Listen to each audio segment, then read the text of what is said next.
शुभ संध्याकाळ मित्रांनो, स्वागत आहे आपल्या आजच्या नवीन व्हिडिओमध्ये।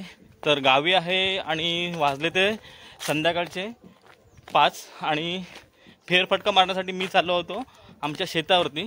तर बघूया आमच्या शेतावरती आता काही चाललेलं आहे आणि आई पप्पा अगोदर शेतावर गेलेले आहेत। तर चला आपण भेटूया शेतावरती। तर बघा ही शेतावर जाण्यासाठी अशा प्रकारची पायवाट आहे। माझ्या घरापासून शेत फक्त आमचं एक 10 ते 15 मिनिटाच्या अंतरावरती आहे आणि संध्याकाळ आहे त्यामुळे हा सूर्य पण मावळत आलेला आहे। बघा सूर्य थोडा खाली आलेला आहे। अर्धा एक तासामध्ये आज सूर्यास्त होणार आहे।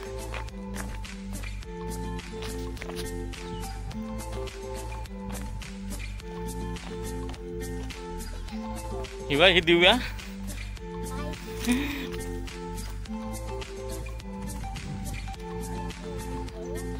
आणि ही आमची मोठी आहे, फाटी घेऊन येते शेतावरना।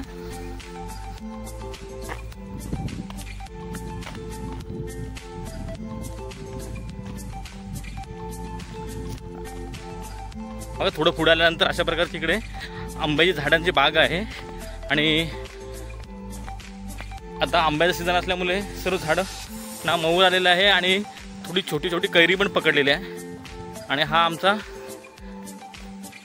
गावकीचा बाग आहे, म्हणजे आंब्याच्या झाडांचा हा बाग आहे, तो आमच्या गावकीचा आहे। बघा इकडे आंबे अशा प्रमाणे मऊर आलेला आहे आणि एकदम छोटी कैरी आहे। बघा अजूनपर्यंत कैरी किती छोटी आहे ते।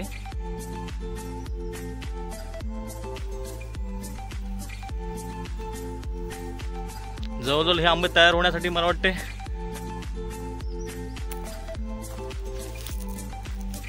1 ते 1.5 महिना लागेल। चला तर आपण जाऊ पुढे शेतावरती।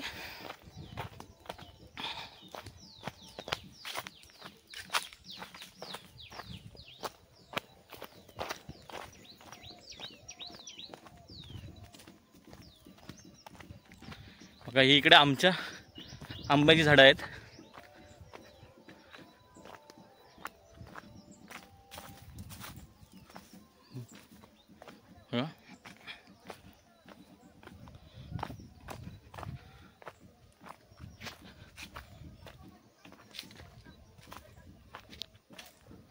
इकडे तर आत्ताशी मोहर येतोय। मला वाटतं हे आंबे होण्यासाठी मला वाटतं जवळजवळ पावसाला येणार।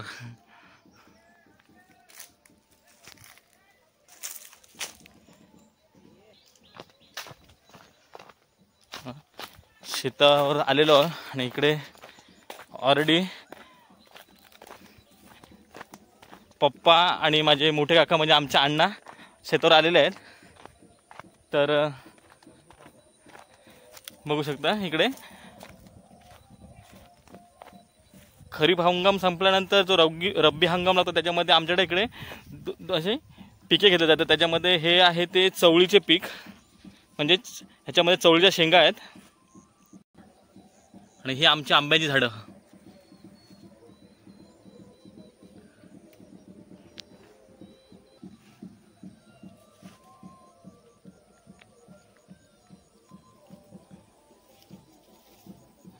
बघा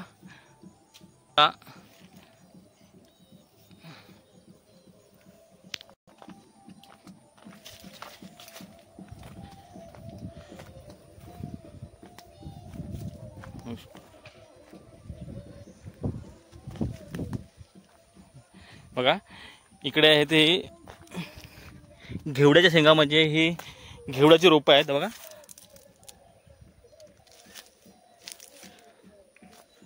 आणि घेवड्याला आत्ताशी शेंगा यायला सुरुवात झालेली आहे। बघा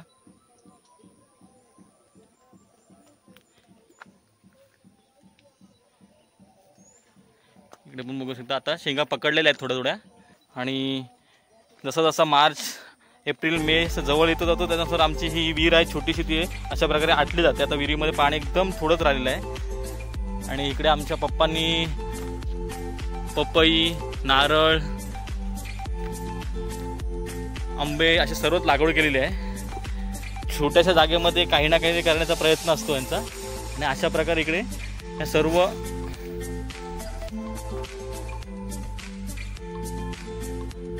पपईची किंवा नारळाची अशा प्रकारे इकडे लागवड केलेली आहे. हे आमच्या शेतामध्ये जी आम्ही चवळीची लागवड केली आहे, म्हणजे ही आहे सफेद चवळी, जो चवळा पण बोललं जातं कोणी कोणी. तर ह्या सफेद चवळीची इकडे लागवड केलेली आहे आणि त्याचं पीक आता एकदम जोमात आलेलं आहे. तर बघू शकता. आणि इकडे आमच्या अण्णा त्या चवळीच्या शेंगा काढत आहेत. हे बघा, अशा प्रकारे इकडे अण्णा शेंगा काढतात. तर मी अण्णाला विचार, अण्णा यांची आपली लागवड कधी करतो आपण?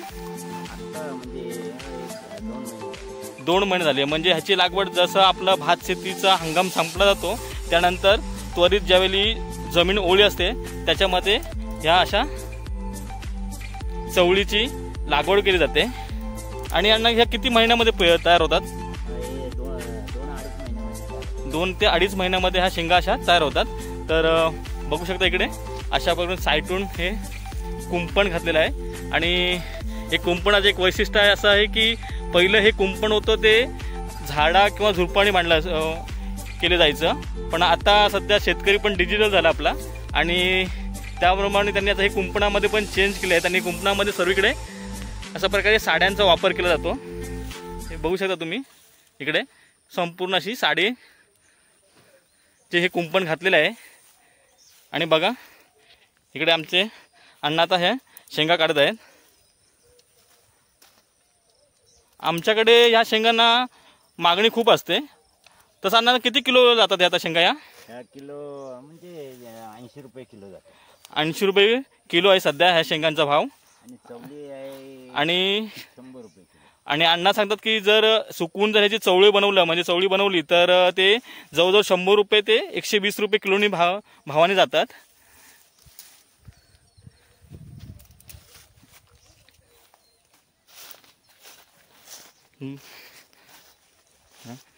उभे केलेले आहेत.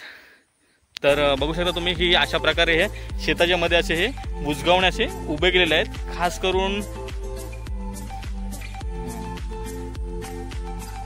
करून इकडे ही जी चवळी होते ज्यावेळी तयार झाले होते त्या चवळीमध्ये डुकरांचा सुलसुलाट खूप असतो.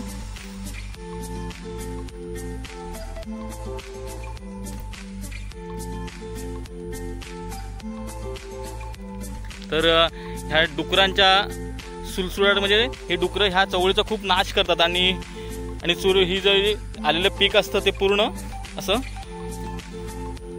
खराब करून टाकतात. त्यामुळे त्यांच्या ह्या बचावासाठी असे हे बुजगावणे उभं केलेले आहेत. तर तुम्ही बघू शकता या आमच्या चवळीच्या पिकामध्ये आता कशा प्रकारे हे बुजगावणे आहेत ते बघा. इकडे अण्णांनी अशा प्रकारे एवढी ही सुकी चवळी काढलेली आहे. म्हणजे ही जवळजवळ ही सर्व चवळी सुकलेली आहे. ती आता घरी गेल्यानंतर अजून प्रकारे मस्त उन्हामध्ये अजून सुकवणार आणि त्याच्यानंतर त्याची आतमधले जे दाणे असतात ते वेगळे केले जातात. बघा जवळजवळ ही एक गोण भरलेली आहे.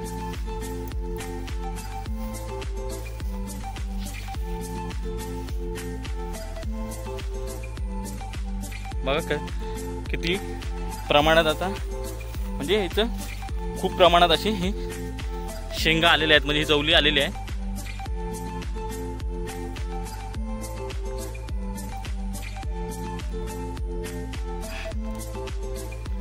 मला दाखवतो की ही जी त्याच्यामधली जी कवळी शेंग असते ती कशा प्रकारे असते ती. बघा ही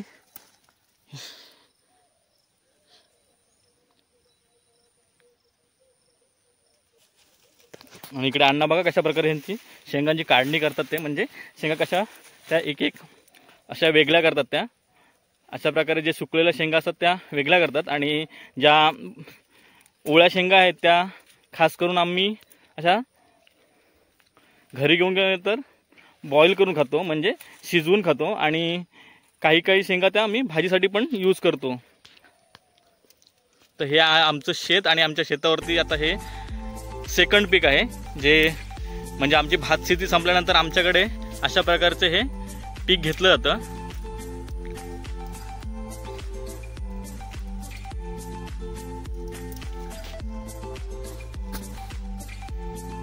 तर बघा या शेतामध्ये अशा प्रकारच्या शेंगा झालेल्या आहेत आणि या दुसऱ्या शेतामध्ये तुम्ही बघू शकता की किती शेंगा झाल्यात त्या.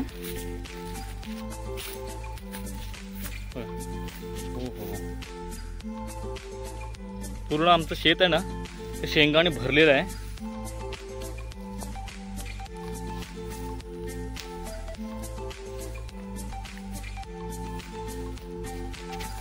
बघा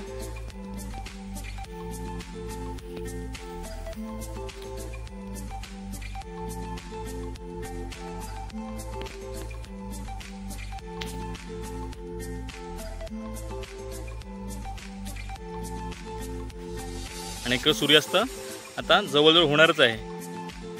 तर शेतावर आलेलो आहे आणि तुम्हाला तर मी दाखवलं ज्या आमच्याकडे आता जे सेकंड पीक घेतलं जातं म्हणजे भात शेती संपल्यानंतरचं, तर ते पीक कशा प्रकारे आहेत आणि त्याची लागवड कशी केली जाते आणि त्याचं आता हे उत्पन्न किती प्रमाणामध्ये येतं ते आता मी तुम्हाला दाखवलं. तर चला आता ह्याच्याबद्दल थोडीशी आपण अण्णाकडून माहिती घेऊया की हे पीक कसं केलं जातं ते. तर हे बघा आमचे अण्णा आता आमचे अण्णा एक उत्तम शेतकरी आहेत. म्हणजे जिथून त्यांनी मुंबई सोडली तिथून पूर्णपणे शेतीवरतीच भर दिला आहे आणि कायमस्वरूपी एक शेतीमध्येच त्यांचं काम चालू असतं. आणि अशा प्रकारे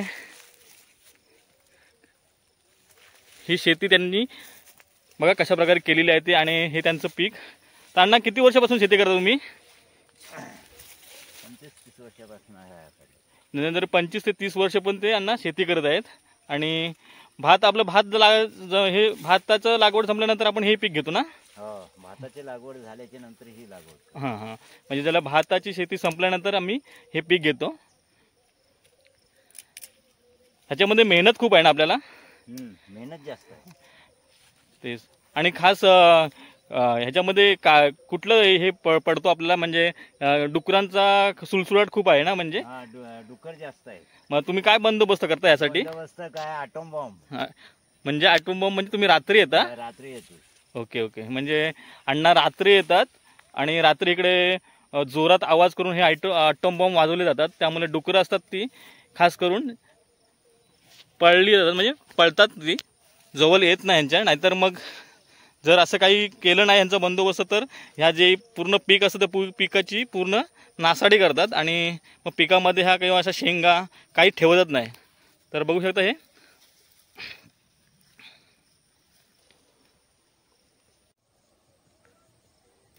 तर जवळजवळ आजच्या सर्व शेंगा काढून झालेल्या आहेत. तर तुम्ही बघू शकता किती ह्या शेंगा झाल्या आहेत. जवळजवळ एक सिमेंटची गोंड भरलेली आहे आपली.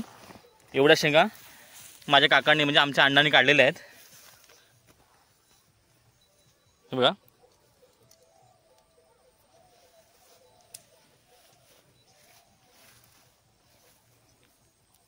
एक गोंड भरून ह्या शेंगा सुक्या आहेत. तर थोड्या अजून त्याच्यामध्ये सुकवल्या जातील त्या घरी घेऊन गेल्यानंतर आणि त्यांच्यातून पूर्ण दाणे फेकले गेले जातात.